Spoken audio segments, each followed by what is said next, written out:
국내에 계신 스픽스 구독자 여러분 안녕하세요. 오창익입니다. 국민주권정부가 출범했습니다. 아직 공식 명칭은 아니라지만 대한민국의 가장 중요한 원칙 국민주권주의를 이름으로 정했습니다.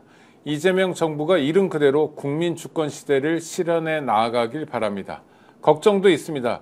대통령실 민정수석에 검사장 출신의 특수통 검사를 임명한다고 합니다. 위험합니다. 대통령과 사법연수원 동기라 해도 오랫동안 검사를 했던 사람을 중용하면 안 됩니다. 검사였던 사람은 적어도 재직 기간의 2배 이상의 시간이 지나야 독이 빠집니다. 검사장 출신을 대통령실에 요직에 배치하는 것은 검사들이 대놓고 대통령실의 일거수일투족을 지켜보게 하는 것과 다르지 않습니다.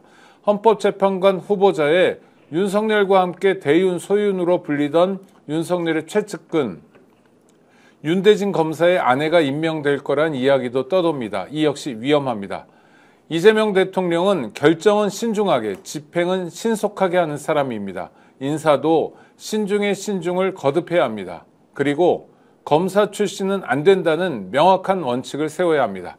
목요일 오후 1시 10분 스픽스의 마키아벨리, 대한민국의 최고의 정치평론가 두 분을 모셨습니다. 먼저 박진영 평론가 모셨습니다. 어서 오십시오. 네, 안녕하세요. 정치 비난가 박진영입니다. 비난가가 뭡니까? 아니, 최강욱 의원하고 네.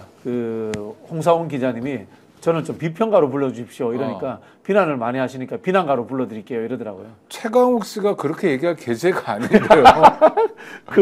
우리 최강욱 의원님은 네. 본인 역시 아마 비난 가실 겁니다. 네네.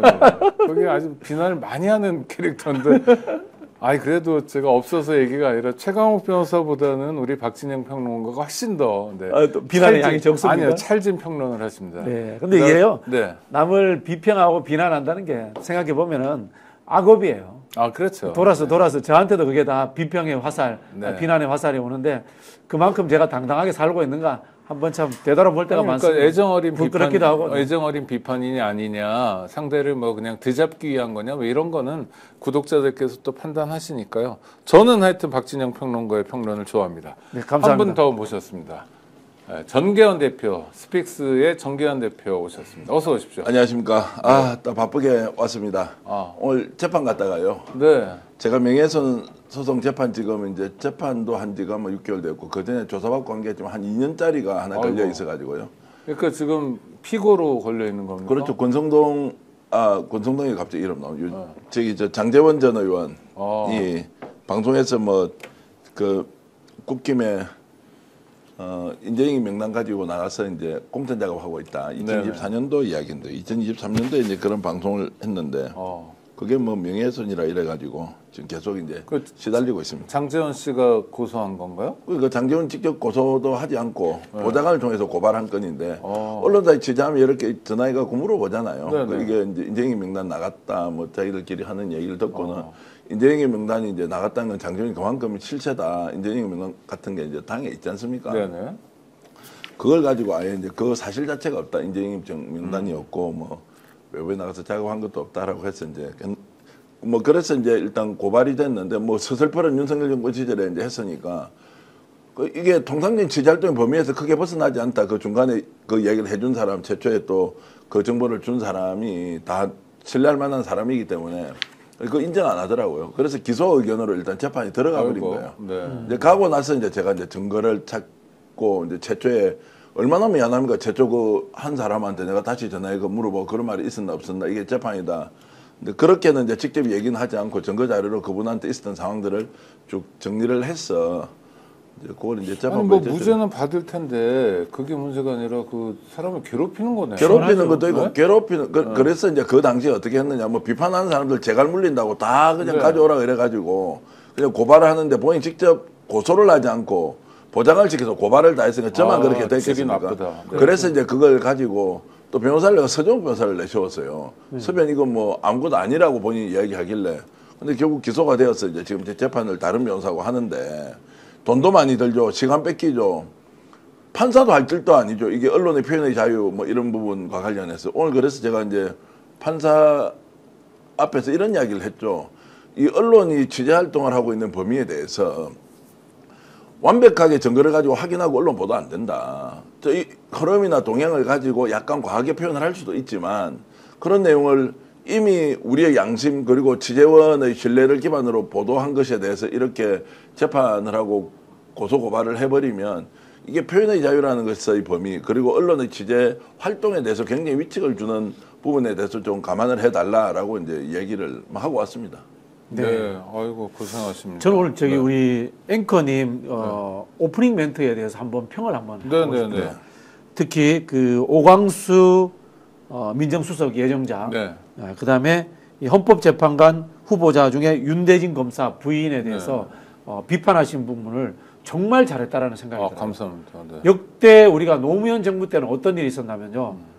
특히 이제 진보 진영 시민운동 하시는 분들이 노무현 정부를 너무 과하게 비판했어요. 네. 그 보수에서도 맞고 진보에서도 저도 맞고 많이 비판했습니다. 그러다 보니까 노무현 대통령이 돌아가셨을 때 우리가 뭐라고 이야기하냐면 지몬미 지켜드리지 못해서 미안하다. 그 당시에 노무현 대통령에 대한 애정을 갖고 비판하기보다는 노무현 정부를 깔보면서 뭐라고 합니까? 좌우 양쪽에서 그냥 막 해집듯이 비판했던 것 같아요. 그래서 노무현 대통령이 돌아가셨을 때 거기에 대해서 굉장히 반성을 많이 했거든요.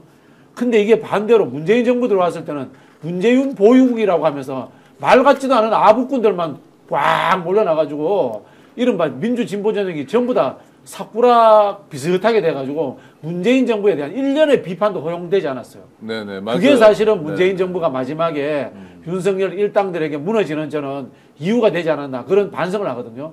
그래서 이재명 정부에 대해서는 깊은 애정을 가지고 있으되 적절한 비판 그리고 그것에 대해 가지고 서로 화답하면서 서로 이렇게 잘 만들어가는 그런 과정이 있었으면 좋겠다라는 측면에서 우리 사회자님의 첫 번째 오프닝 멘트가 너무 마음에 들었습니다. 우리 서로 칭찬하는 것 같은데. 그 말씀은 이제 윤대진 검사 부인이나 오광수 변호사에 대해서는 이제 인사를 할 때 굉장히 신중하게 해야 된다 이제 이런 말씀이신 거죠. 네네네. 그리고 이제 이게 이제 지금 당원들은 지금 막 거의 폭발 직전인데 뭔가 이제 설명을 하지 않겠느냐. 그리고 이제 인사라는 것은 누군가 추천한 사람이 존재할 거 아니에요. 예를 들어서 인사권자인 대통령이 이 사람 어떤지 해보라고 하지 않았을 때고 추천의 경로에 대해서 좀 파악해보는 게 매우 중요하다. 왜 이 사람을 써야 하는지 납득할 만한 논리가 있었느냐. 두 번째 이것을 국민들이 바라봤을 때 안 그래도 지금 뭐 특수부 검사 그리고 검사에 대한 국민들이 정말로 뭐라고 해야 됩니까?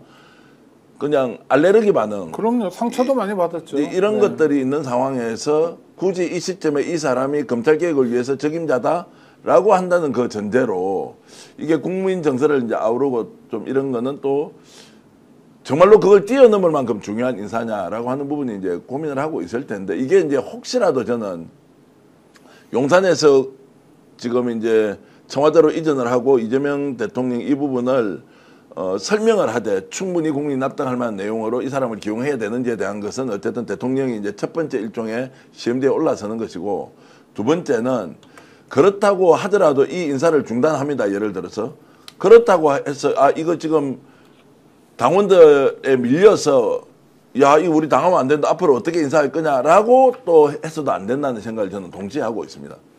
당원들의 뜻은 당원들 뜻이고 최종 인사권자는 대통령이기 때문에 대통령이 책임지고 하겠지만 이런 부분을 종합적으로 예를 들어서 이제 고려해서 결론을 내더라도 당원은 좀 받아들일 준비를 해야 되고 또 인사를 주도하고 있는 쪽에서는 이런 당원들의 뜻 때문에 혹시 무너졌다고 해서 당원들한테 무조건 우리가 포퓰리즘처럼 따라간다 이렇게 할 이유가 아니다. 말씀하신 대로 좀 공론장에서 논의를 충분히 해보고 이것이 안 될 만한 사유, 국민적인 감정 그러나 그걸 뛰어넘을 뭔가 또 타당한 논리 이제 이런 것들이 종합적으로 저는 논쟁적으로 좀 다뤄질 필요가 있다고 봅니다. 네, 아니 그리고 그런 얘기들이 많이 나오는 게 이재명 정부에게도 유리합니다.